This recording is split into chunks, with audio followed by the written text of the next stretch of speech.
Good evening and welcome to the Garfield Heights City School District regular school board meeting. Today is Monday, September 20th, 2021. Can I have roll call, Mr. Saluka? Yes, Ms. King, Here. Mr. Newby, Ms. Morrison, Here. Ms. Thomas, Here. Ms. Daniels. Present. Can I have a motion for the adoption of tonight's agenda? So moved. Second. Mr. Saluka, that was moved by Ms. Morrison and second by Ms. King. Can I have roll call, please? Ms. Morrison, Yes. Ms. King, Yes. Ms. Thomas, Yes. Ms. Daniels. Yes.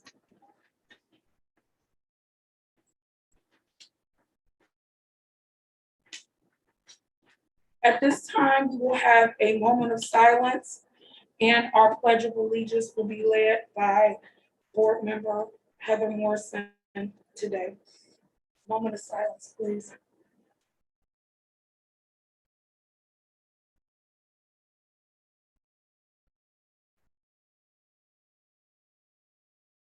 Thank you.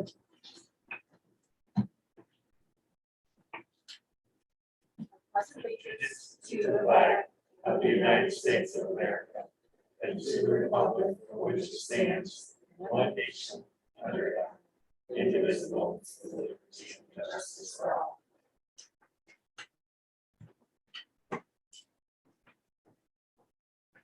Thank you, Ms. Morrison. Can I have a motion for the approval of the minutes as outlined in tonight's agenda? So moved. Second. Mr. Saluka, that was moved by Ms. King and second by Ms. Morrison. Can I have roll call, please? Ms. King, Yes. Morrison, Yes. Ms. Thomas, Yes. Ms. Daniels. Yes.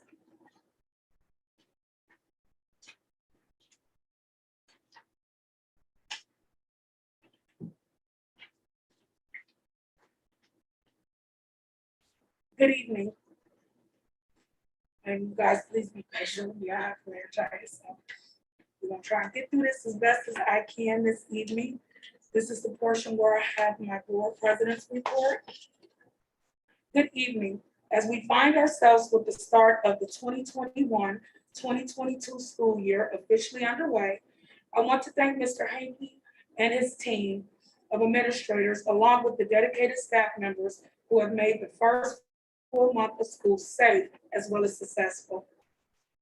Though masked and doing our best to remain socially distanced when and where possible, the protocols for COVID-19 that the district has implemented have been done for everyone's best interests. I also mightily thank the families of the Garfield Heights City Schools for their diligence, their patience, and their flexibility. It has shown and it is much appreciated. The rain on the very first day of school, Wednesday, August 25th, was 9 miles away, or the excitement that could be felt as students and teachers reunited to the start of the school year. Vice President-elect King was on hand at the high school to welcome our learners to return of the school year. And we thank her for representing the Board of Education in this endeavor. Thank you, Ms. King. Keep in mind, as Mr. Hankey will share, our mask policy will be continued for an additional 5-week period. Thank you for all your grace and understanding as we keep all and staff safe. This year's annual Stay in the Game Family Fun Night was a huge success. And we thank the 100 participants this year in engaging in an evening of support, encouragement to stay in school, as well as Bulldog pride. A special thank you to the Cleveland Browns and Chomps for attending of the Garfield Heights City Schools. Throughout the 2021-2022 school year, the Garfield Heights City Schools will vigorously pursue the fulfillment of this vision statement. The renewed vision of the Garfield Heights City School is to become a premier educational institution. recognized throughout Ohio as fully preparing students to be leaders equipped with real-world skills to contribute to a global society. Our mission will be to fully prepare students to pursue their dreams and give back as engaged citizens and future leaders. Put into context, our vision shows our path forward over the next several years. While our mission demonstrates why we exist as an academic institution today, we intend that these statements to have unity and a collective approach for the future so that all students, staff, and families can thrive in pre-K through 12. We are confident that this can and will be attained. Recently, in my capacity as board president, I had the distinct opportunity to attend the CUBE conference, which stands for Council of Urban Boards of Education. It was held in Atlanta, Georgia. CUBE has worked to unite school boards from across the nation for the past 54 years to network and share the continuity evolving strategies they are using to address the unique educational challenges that exist in our nation's urban school districts. The content that the participants learned at this year's CUBE conference helped to supply tools and support for us as board members to lead our district through policy that ensures all students succeed in Garfield Heights City School District. I am committed to ensuring that we have the policies in place to ensure that existing inequitable barriers that interfere with the education of students in Garfield Heights schools be dismantled. Members of the Board of Education will continue researching opportunities for professional development and improvement so we together can take our district to new heights with a cultural competence that support those who live and learn in my community. I would like to conclude my report at this time with an honor for National Hispanic Heritage Month. Each year, Americans observe National Hispanic Heritage Month from September 15th to October 15th by celebrating the histories, cultures, and contributors of American citizens whose ancestors came from Spain, Mexico, and the Caribbean, and Central and South America. I would like everyone in our community and our school district to help celebrate National Hispanic Heritage Month in all that you do this month. Let's honor our friends, and our comrades. And this concludes my report this evening. Thank you. Are there any questions relative to my report this evening? With there being no question or comments, we will move to committee reports. Do we have any committee reports this evening? Madam President, I have 2 reports. Ms. Thomas?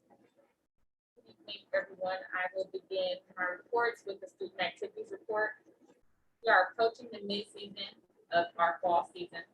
Numbers are still low for cross-country, boys soccer, and middle school football. Currently, the only COVID mandates are the use of masks while indoors and the use of individual water bottles. Major recent purchases include middle school football reconditioning, middle school soccer corner flags, high school coach and polo shirts, porta potty rentals, middle school volleyball jerseys, high school girls soccer jerseys, and football scoreboard repair. That concludes my student activities report, and I have a title of the Valley Career Center report as well. It's a little bit lengthy. This past month, I attended board member orientation at the CVCC. I learned more about the district and the work of the board, as well as the students, the programs, and I took a tour. I also learned that CVCC, one of the programs at CVCC, does in-house printing for small jobs. This is the service that we are able to use at the district. On opening day at CVCC, staff members are recognized for their terms of service to the district. Important news from the superintendent included changes that may be made to our fire and EMS program, specifically in the fire academy in the coming years, a raise in student pay to remain competitive in the market and keep students employed, as well as a resolution that declares Juneteenth as a board recognized holiday. This month's CVCC spotlight was Edmund Catala from the Garfield Heights class of 2010. He now works at Lubrizol in Houston, Texas. He also does freelance design work. I can forward the spotlight article to any board members who would like to read more about Edmund's experiences. Lastly, we invite all board members to the CVCC All Boards Dinner and Program Tour on October 28th at 5 p.m. at the CVCC campus. We will be exploring the administrative specialist program, the medical administrative specialist program. Please RSVP with Mr. Hankey before October 15th if you plan to attend. That concludes my report. Is there any questions or comments relative to Ms. Thomas' board report this evening? Ms. Thomas, I just have a question, and I'm not sure if you have the answer, or Mr. Hankey, as it relates to student activities and sports. Are there any mass mandates for band, music, express, and choir that's outside of what you listed for the other sports? Not that I'm aware of, the OHSA is only mandating, well, these are expressive things. They're mandating, sitting, not practicing, lower mass, but they can practice. There aren't any, I believe, for outdoor sports, unless this Thomas, you know, and the OHSA updates that I received. Okay, thank you, Mr. Hankey. Are there any other reports this evening? Madam President, Ms. King? I have my city liaison report.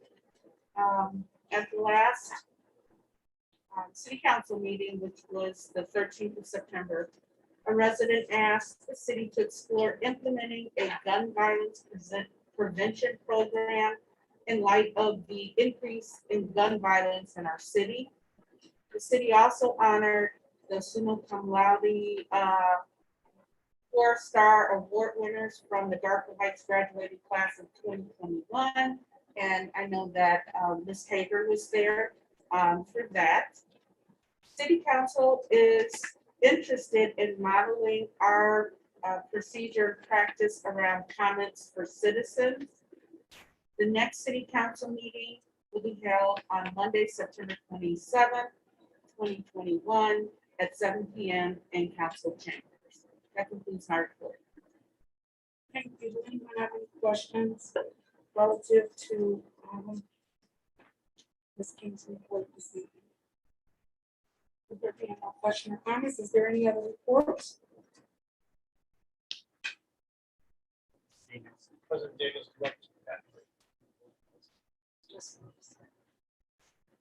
Good evening. The Board Policy Committee met on September 14th. OSBA sent in 29 updates. Most of the policies were related to updates in the Ohio Revised Code as well as House Bill 110. Many of the changes were removal and additional language added into the policies. OSBA also introduced new policy AFC2, which is also GCN2. This policy is OPES 2.0, which is the new evaluation system, which districts may use next year to evaluate principals, as well as central office personnel. Policies that were also included and are updated in today's meeting include BD, which is school board meetings, GBL, personnel records, GBD, which is drug-free workplace, GCC, professional staff recruiting, ACAA, sexual harassment, DJFR, purchasing requirements, IKF, graduation requirements, DECA, admission of federal grant funds, EEA, student transportation services, EEAD, non-route use of school buses, GBK, no tobacco use, GBK, no tobacco use of district property, GBQ, criminal background checks, GBDE, staff support vacations and holidays, GBC, GDCA, GDD, staff, student recruiting, posting of vacancies and hiring, IGAE, health education, IGAG, drugs, alcohol, tobacco education, IGAH, family life education, sex education, IGBE, remedial education, IGBEA, reading skills, assessments, and instruction, IGBE, BEAR, third grade reading guarantee, IGCH, College Credit Plus, IICC, which is School Volunteers, ILR, testing programs, JEC, school admissions, JHCD, immunizations, and JP, which is PBIS. The board also, and the policy committee also looked at the equal access policy, both address both the district needs as well as the state needs. This is the first reading of the policies. The second readings will be on the board agenda for October, and changes and updates will be sent to OSBA after the October meeting. That concludes the report of the board policy committee. Thank you. Can we also add to that report, Mr. Patton, that the policy committee, at the recommendation of a resident, did review our equal access policy within the committee, that it be here to all state and federal laws, and no changes need to be made. Right, which is KG. Thank you. Are there any other reports?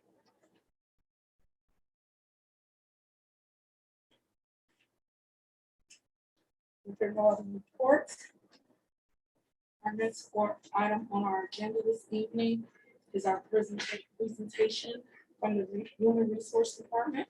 Mr. Patton. All right, good evening, everyone. Thank you very much. Human Resource Department always presents at the beginning of the school year. It is an opportunity for us to kind of inform the board the things that are taking place in our department, as well as to invite our new hires, and we have a few of them this evening, to be introduced to you and welcome them to our wonderful school district. Okay, so the Human Resource Department consists of myself and Debbie Schieferstein. What I did is I also broke down the number of employees in the district and broke it down by where locations that we have. Currently, we have 546 employees in our district, 25 at a bus garage, 35 at central office, which also includes our maintenance department, 52 at Elmwood, 67 at Maple Leaf, 81 at William Foster, 111 at the middle school, and then 175 at the high school, which also includes our athletics coaches. So we have, again, 546 employees, so it's pretty busy throughout the entire year. So some of the things that we continue to do and that come out of our office include the following: hiring of all departments, working with all various stakeholders. Background check. So every new employee has to conduct a background check, which consists of an FBI as well as a BCI background check. Staff professional development, absences, resident educator program, licensure program, LPDC, which is the renewals for teachers. We meet monthly through there.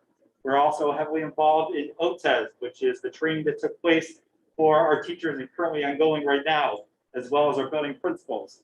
OPES, which I talked about in the board policy, we're in the process of getting trained on that, and that will be the new system that we work for evaluating the administrators in the district. Non-teaching evaluations, we make sure we get those out, whether it is through the bus garage or maintenance department or in the buildings as well. We continue to do legal updates.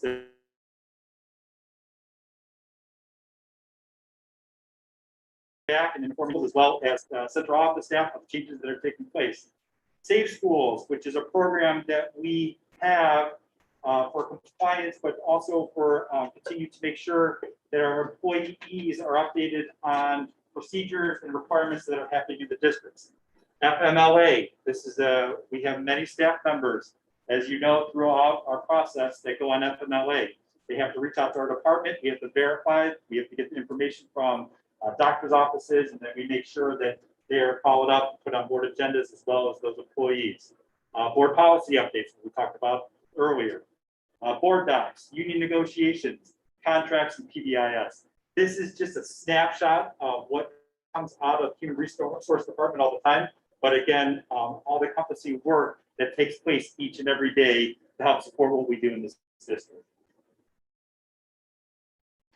All right, so some of the challenges in 2021 coming school year. So I was recently at a meeting in Columbus over the last couple of days, and they talked about the substitute shortages in the state of Ohio.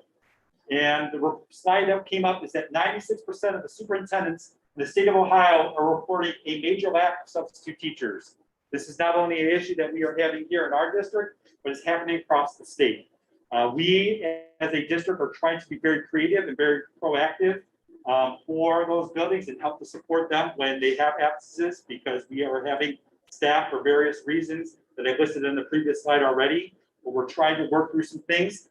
We are working through hopefully a couple of processes that we'll get through and be able to help support what's happening in the buildings, but is a challenge for us right now. And so one of the reasons why is this. It's an overall lack of students going into the teaching profession. Ohio colleges and universities are reporting a 47% decrease in the number of enrollees that are going into the College of Education across all states, across universities across the state of Ohio. This is not only a Ohio problem, but it's most likely a national problem as well. And so we have to be very proactive, and there will be some things that we are working on in the next couple of months, hopefully to help us recruit younger people to get into the profession of education. So what are the district needs currently right now? So we are still in need of the following positions. District bus drivers. We have a shortage of that. Bus aides, kitchen aides, classroom aides, as well as the kitchen staff. I look on our employers and our website daily looking at. We keep things posted. We're just not getting people to apply for work for our district. There are very many reasons of that. But again, there are needs that we have continuously in this district. We hope to address them as we go forward, but there are some challenges that we currently have at this point. So I talked about this is our opportunity to hire or bring our new staff on. So we hired 27 new teachers this year, but hiring a staff member is one aspect of it, but the other part is continue to support them. And so last year, myself and Mrs. Reisland, we were meeting with our first year teachers monthly. We will continue that with our new teachers this year.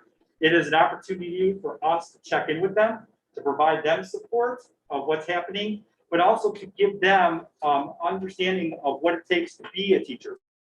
There's a lot of schooling that takes place in order when they come, but really once you get in the classroom, the day-to-day things that you do are not really taught in the textbook or in the classroom.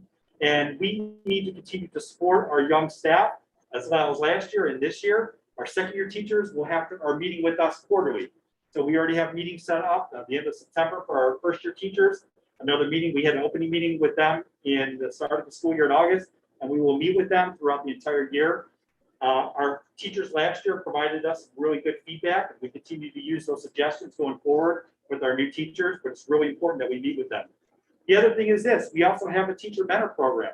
So we have teachers that are working in various buildings that have gone through a program through ESC to help support our first year teachers, as well as a resident educator program. So they are being aligned and are being approved tonight to work with our new teachers going forward for this entire school year.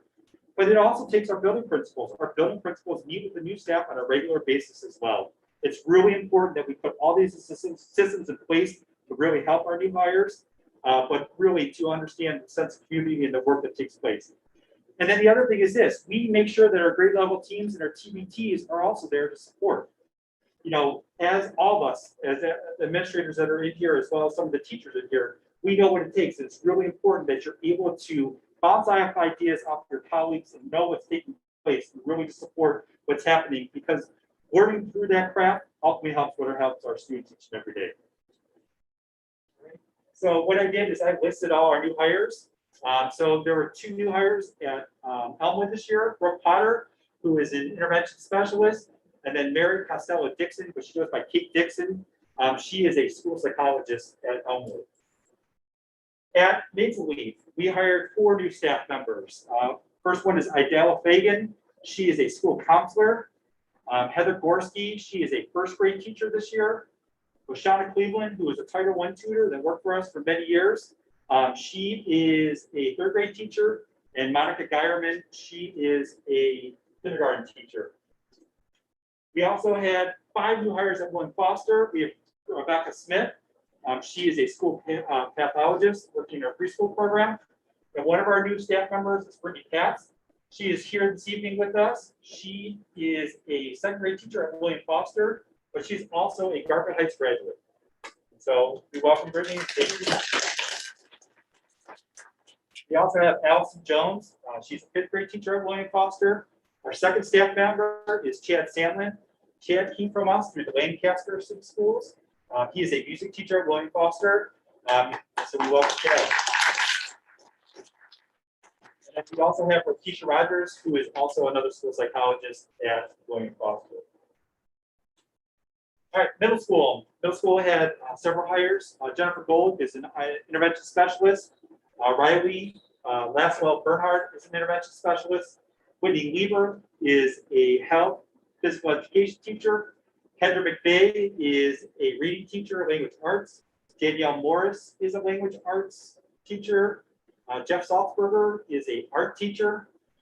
Rachel Salzberger, yes, they are married, is a language arts teacher at the middle school. Abigail Snuflo is a language arts teacher. Cassandra Stanton, who is also a graduate of our district, she is a science teacher. Mackenzie Posse is a science teacher. Ashley Ross is a language arts teacher.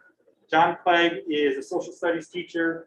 And Katie Manila is a school counselor. And then the last group is our new hires at high school. We have Jessica Mello, who is also an intervention specialist, and Brianna Quinn, who is our new literacy coach here at the high school. This includes our hires this year. Thank you very much. Do you have any questions at this time? Mr. Patton, I do have a question. Sure. And it's my usual question. What is our plan to increase outreach efforts, to increase the pool of diverse quality educators? I know you had indicated, and I also read in Mr. Hampton's report, that we're working with Metro CAPC to work with students to encourage them to consider education as a career option. But in the interim, what are we doing? What is our plan to increase? I know that, you know, from your slides, there's a decrease in educators, period. But how are we marketing ourselves so that we are that district of choice that student teachers want to come and do their student teaching here, and that we're increasing that the pool of diverse educators that come to. So a couple things, and then just so you can have chapter 7. One thing is student teachers in partnership with CSU. Currently, we have about 10 right principals that are 10, give or take, student teachers currently working through Cleveland State already in all of our buildings. How many of them are people of color? And I'm not sure. I would have to follow up with you. I don't have an answer for you this time. Do we have any other partnerships with other programs throughout the state or in Cuyahoga County or surrounding areas with their student teaching? No, so we just, our partnership is exclusively with Cleveland State at this point. It just was a partnership that we continue to have, because if you look at many of the hires that we brought in here, many of them have worked through or gone through their schooling at Cleveland State. I know that Mr. Hickey is involved in the CAPC, which is a program that we are trying to get up and running and work through to get the minority recruiting, and as well as the efforts to recruit students or future lawyers back into our district from there. We are, sorry, go ahead. Expanding the opportunities. I've applied for the U.S. Department of Education grant. It should be about next month. It should give us entree to historically black colleges and universities, especially in the southern part of the United States. And we'll have funding to network and to job fairs at those schools. Secondly, some money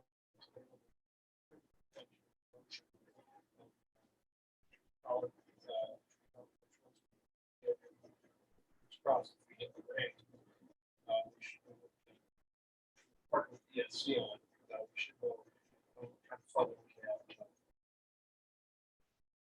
Is there a plan B if you don't get if there's a plan B, we're gonna focus a little bit more on Ohio, especially we should have central state moving forward. And I think we're gonna have to go downstate a little more too.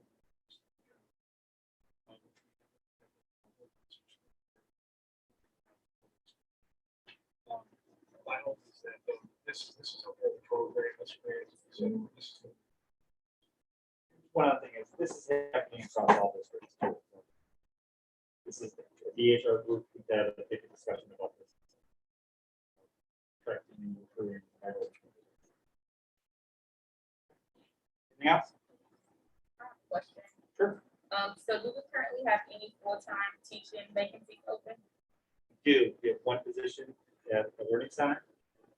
It's unfilled, so we've utilized other sources to help fill that at this point. We'll be replacing that in December. Hopefully that we are able to get a new winter graduates right there. But right now, the pool of candidates was not yet many, but it was not somebody that we wanted.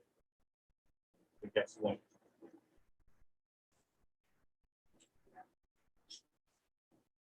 I do have a question relative to our hiring practices. Outside of hiring educators that represent the students that attend our district, are we also looking for candidates that have experience with working with urban school district, understand the culture of this community and the students that are educated and are able to be culturally competent in our classrooms? So if that's a very good question, when we interview all candidates, we ask them two questions generally. I'm probably giving something away, but one, we ask them what they know about Garfield Heights, and then we generally ask a lot of them if they have any urban experience or working in urban settings that help support what are for our students. So, but yes, that question is asked.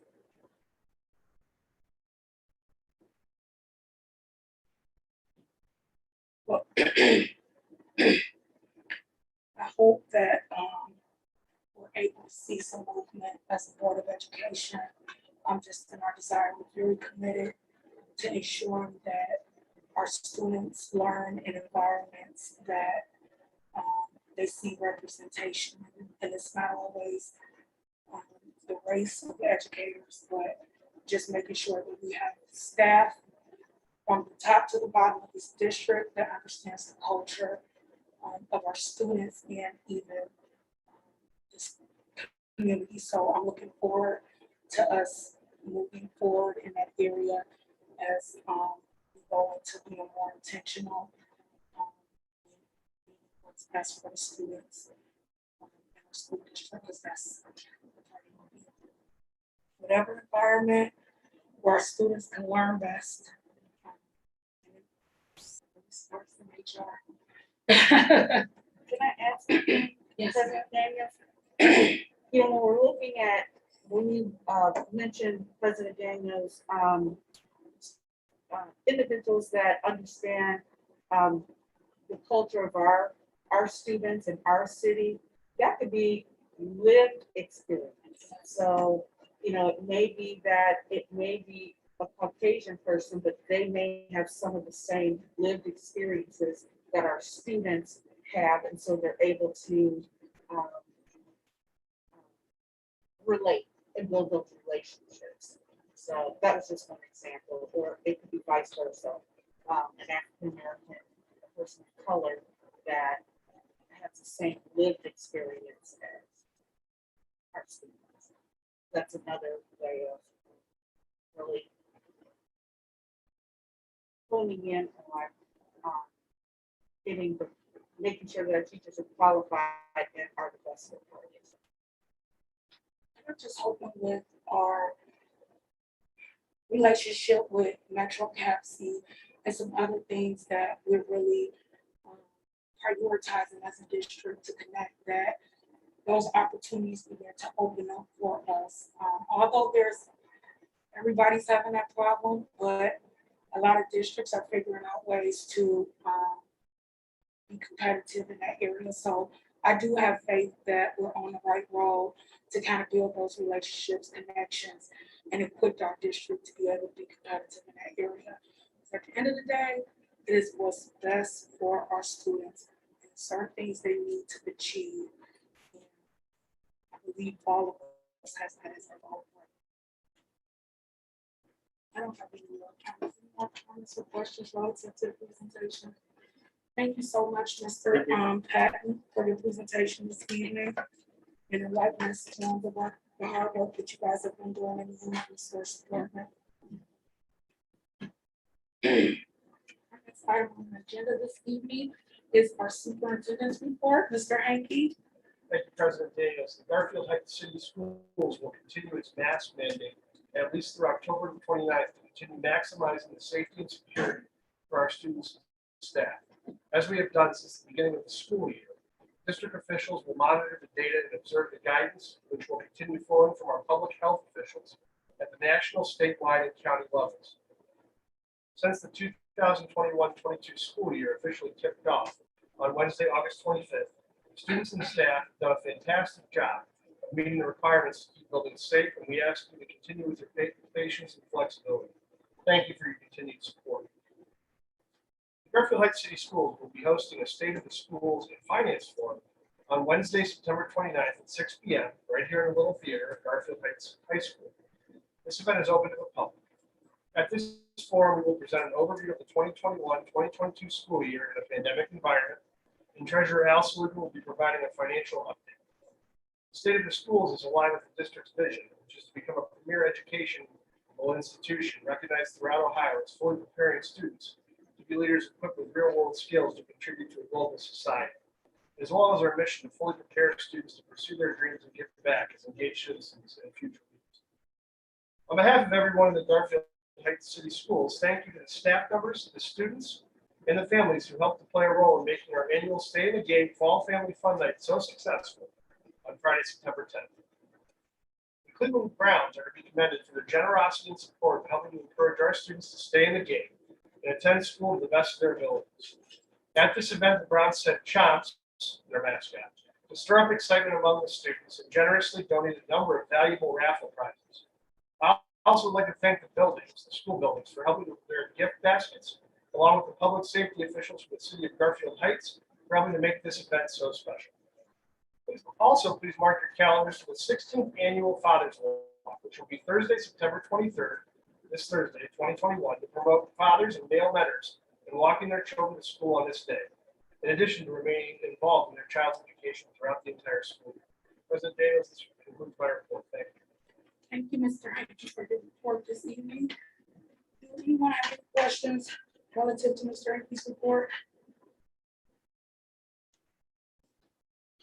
I just do have one question. If you can update us on our COVID numbers and cases versus spread. I was seeing spreads in many areas. Yeah, actually, President Davis, I'd like to defer to our COVID quarterback, Mr. Patton, who's been handling these issues, so he can tell you exactly what's going on. And then after that, page 23, today was the 50-day rate for the 31. Almost every one of the cases are outside school. So the buildings are not, we are working with the principals to identify students, the only time students that potentially could be in high risk, or it's really students that are happening in rooms. Buildings have assigned seats for our students. So the only time students do not have a mask on is when they are eating their lunch. Other than that, they're having their mask on their policy. That policy coincides with CDC, Ohio Department of Education, as well as the health department, making sure that students wear their masks each and every day allows us to continue to make sure the students are at school each day.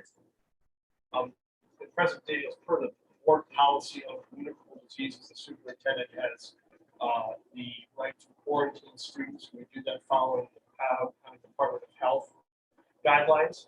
Students, unfortunately, that have to quarantine are unmasked students. That happens when it's contact tracing lunch. The students have masked everything. So that has actually limited the amount of quarantine that has to happen. Further, if students are unmasked or close contact with vaccinated, they also do not have to Comparatively, this is anecdotal, I don't have these in front of me, but our numbers compared to a lot of districts in Cuyahoga County are quite good. And the COVID task force is reviewing these numbers and making recommendations, and in fact, make this recommendation collectively to extend the masking policy. I just want to reiterate, I also want to thank the principals because it's about quarterbacking, back and forth and making sure, and a lot of making sure that we are following through and meeting the needs of our families and following through. They're doing a lot of the heavy lifting on this, and without their work of you each and every day, on top of their day-to-day operations, it's just another issue that we have. It's a challenge that we meet each and every day. But the building principals are doing an outstanding job, and I just want to publicly say thank them for all the work. Thank you, guys. Mr. Heike, if we continue to see area of concern, are you guys just kind of thinking of a contingency plan? You know, as it relates to that, if we, spread starts happening in the lunchroom area, or if that's, how concerned are you guys about the lunchroom? Well, as of now, the lunchroom has not given to a spread, right? We don't believe that the infection is caused by the lunchroom. Obviously, we're not medical professionals, but what we have seen through Mr. Patton, the building principal's reporting, is that it's come from the outside. Contingency planning has started. Mrs. Island and the teaching and learning department are ensuring that we have a smooth transition if in fact we do have to go to a remote learning option. What other districts have done, and we'll probably model a little bit after, will close. They don't do it district-wide. They go to an affected building. They close for a number of days. Our hope is to keep that hope. Our goal is to keep the buildings open but safe. So if there is a spread in a building that we find, we will have to meet the Board of Health to get recommendation of the closing process. We want these to be as temporary as possible at this time, but we are coming up and it's being reported out to the COVID task force. Any other questions for Mr. Ms. Morrison? I do want to personally say thank you to you guys, because I do have 8 children in the district in various buildings throughout the district. And the protocols that are in place, I feel very safe sending my kids to school every day. I've seen everybody on the ground, making sure kids stay masked, and I'm a very COVID conscious parent. The most congregate setting my kids have been in this school, and I do feel safe sending them there with everything that you guys have done. So I just want to publicly say that, because I would not put my babies at risk, most definitely their health, if I did not have confidence in what you guys are doing. And I've seen that it's been working in our district. So I want to thank everybody, principals, teachers, because it's hands on the ground, everybody, our bus drivers, which is the first contact for our students during the day. So I just would like to thank everybody for keeping our children safe so that they can get their education in person by the best teachers, I think. So I'm a little biased, but I just wanted to share this. Thanks, President Daniels. Again, to reiterate, I'd like to thank the whole staff too. It's done an excellent job. Got plenty of masks. Parents, please encourage the children. The nose to the mouth. When they're in school. Absolutely. Thank you. Mr. Sluka, do you have any public comments this evening? If there being no public comments on the agenda items this evening, we are moving on to our financial report from our treasurer, Mr. Sluka.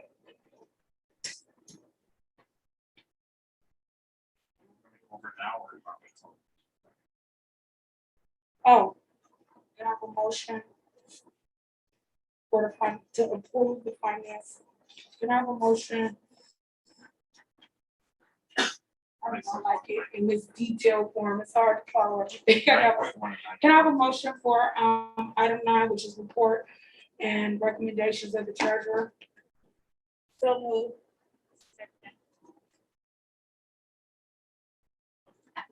Mr. Saluka, that was moved by Ms. King, second by Ms. Thomas. Can you please present, please? Yeah, and then we'll do discussion.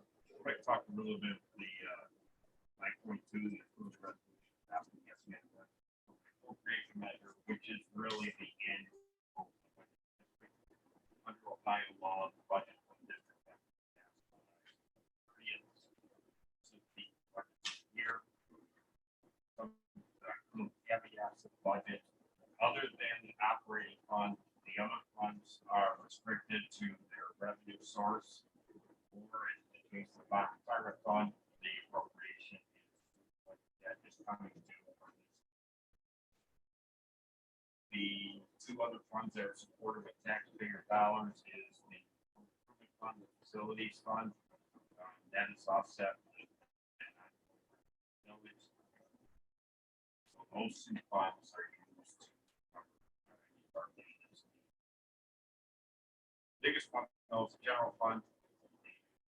Broken down a little more detail. Every other fund is like fund expenditure. The general fund is broken down by function and object. Function shows different line items. Function, support services, object, down by personnel services, benefits, purchase, capital, break it down by more detail, because I'd like to show the operating fund, not just one total. It shows a little bit more detail. So budget includes not only anticipated expenditures, but it also needs to include numbers since a year end. These numbers are a little higher, but you have to show both. The other caveat to the budget is that every fund, it's the unencumbered balance, not a carryover cash balance. Prior year has encumbered to year end, cannot obligate those money cash balance again. Encumbered balance shows. And this year, budget being in place. Once again, this document allows us to spend money for the coming school year. Caution that it is not a need to put the dollar amount in place for the budget. The more important document we always need comprehensive forecast, because that gives a more accurate portrayal of the district's finances. The budget is a revised requirement to spend money. Forecast is the most important document. This is the budget for the school year.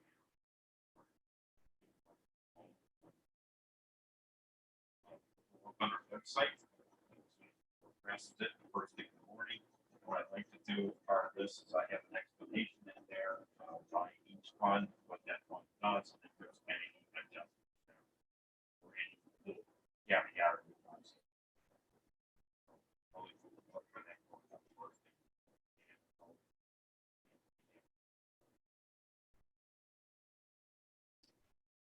Is there any discussion relative to the financial report? Madam President? I have two questions, Mr. Sluka.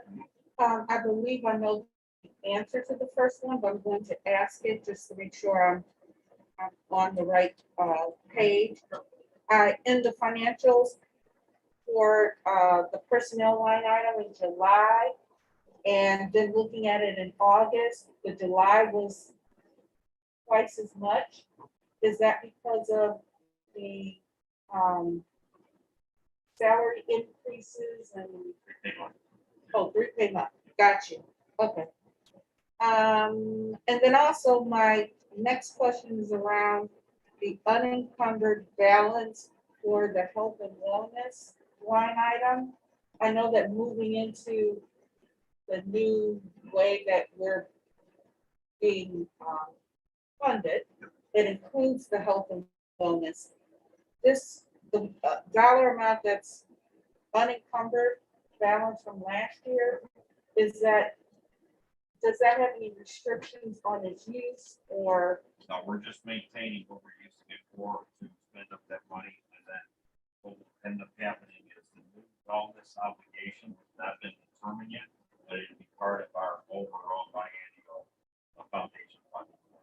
Okay, As I mentioned, yeah, the state is still working through the wellness restricted amounts, and what we're hearing from budget director probably will not be covered, that dollar amount will not be covered. So, but that's not to say that we will still be those factors down. thank you. The wellness fund expected to be Expecting decrease from what we get now. Because the obligation is expected to decrease. The restricted portion.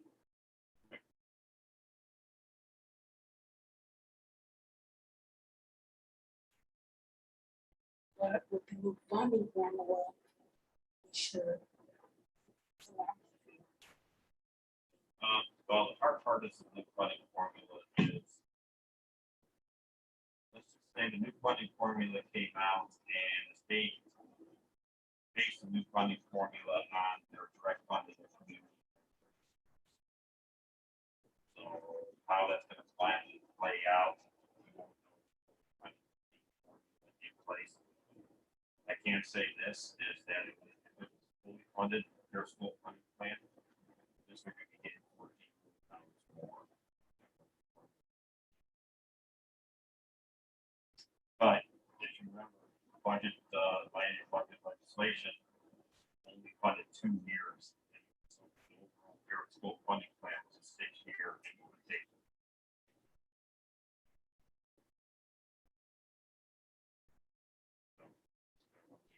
So, you know, we have to do it, and I always say this, we have to do a 5-year forecast, the state only does a 2-year budget. We'll see. Well, we work through it, we always do. I do have one more question. I just want to get a better understanding. Approximately, what is the difference between our 5-year forecast ending balance and our budget? The 5-year forecast shows a full picture, so when you're gonna see the expenditure amounts and the fund balance, you're actually, if I can say right now, you want to see expenditure amount. I really can't say right now because in place state. So right now, usually what ends up is that our actual expenditures. Yes.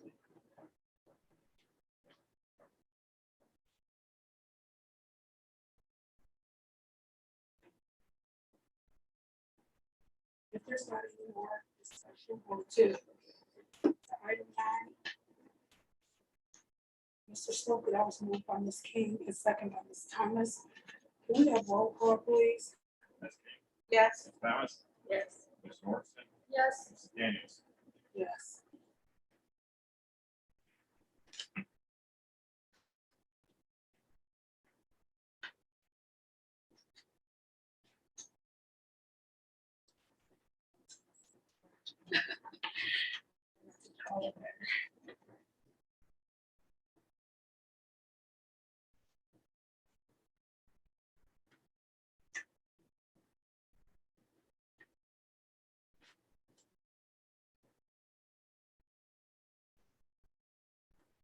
Can I have a motion to waive and move the reading of items 10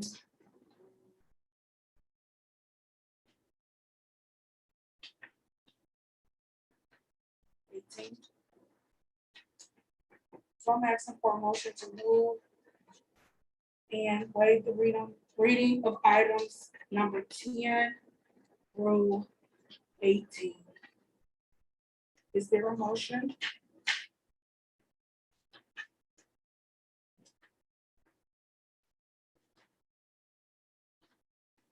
So moved. A second.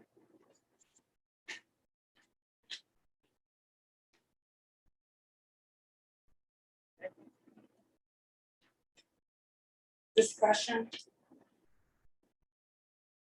Mr. Hampton, do you have anything you'd like to share relative to any of the items contained in 10 through 18? No, just that, for business, we do have some contracts, we use the IDEA, for students that are placed outside the district. With our student parent handbook, which we are also going to take a look at this year. when we have approval. And, it's, so we go through our process and we'll always provide it for various staff that were in terms of reservations. Folks coming on. Yeah, we just want to follow up with 16.1, which is the first reading of board policies. So there will be a second reading in October. Final approval from the board. This time, do you have any questions relative to the item of discussion?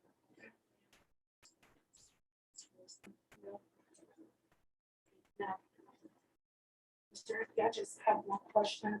I know the district has made a commitment to looking at some items through the equity lens. I know we have a timeline to get the student care handbook out, but will this be a priority of the district to kind of look at the student handbook through the equity lens and ensure that that reflects our handbook, especially the student.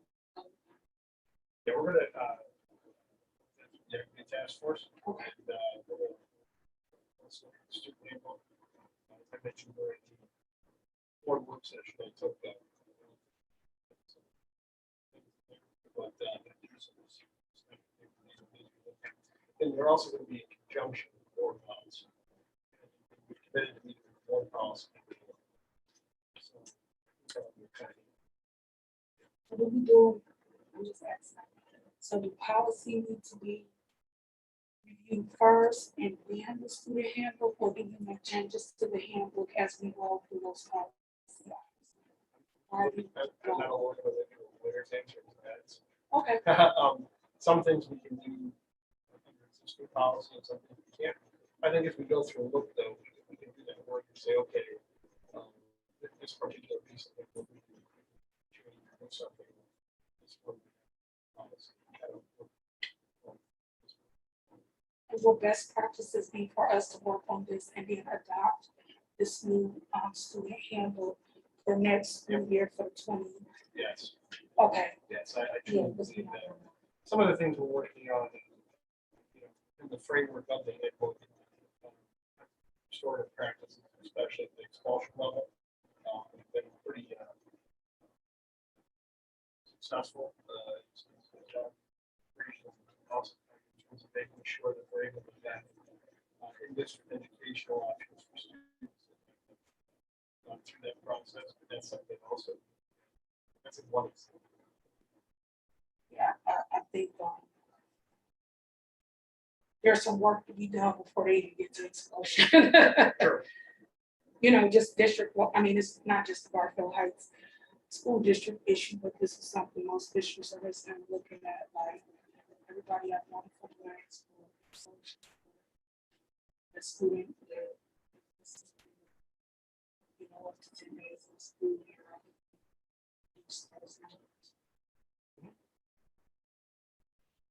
Is there any more comments relative to the items? Roll call, please.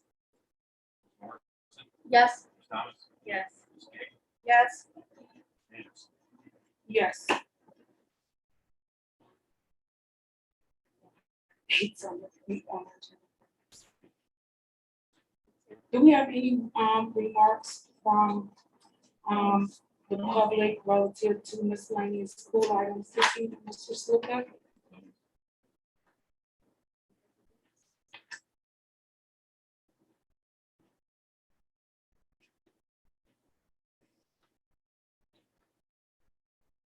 All right, we're at the close of our meeting. Our next regular school board meeting will be Monday, October 19th at 6 p.m. And we have a special board meeting on Monday, October 11th at 6 p.m. Our board meeting next month, our regular board meeting will be at Maple Leaf Elementary School. So we'll have an opportunity to be hosted by one of our premier elementary schools here in Garfield Heights City School District. Is there any other comments that the board members would like to make prior to the conclusion of tonight's meeting? Madam President. Yes, Ms. King. Just thank you to everyone that came this evening and also to all of our staff for a wonderful start to our academic year. Thank you very much. Thank you, Ms. King. Ms. Morrison, do you have any comments? No. Ms. Thomas? And I would just like to welcome our two staff members back. Thank you. Mr. Hanky, Mr. Saluka, Mr. Patton, is there any closing remarks you would like to make? Okay, with no other remarks, can I have a motion to adjourn this evening's meeting, please? So moved. Second. Mr. Saluka, that was moved by Ms. King and second by Ms. Morrison. Can we have roll call, please? Yes. Morrison, Yes. Thomas, Yes. Yes. Meeting's adjourned as of 7:05 p.m.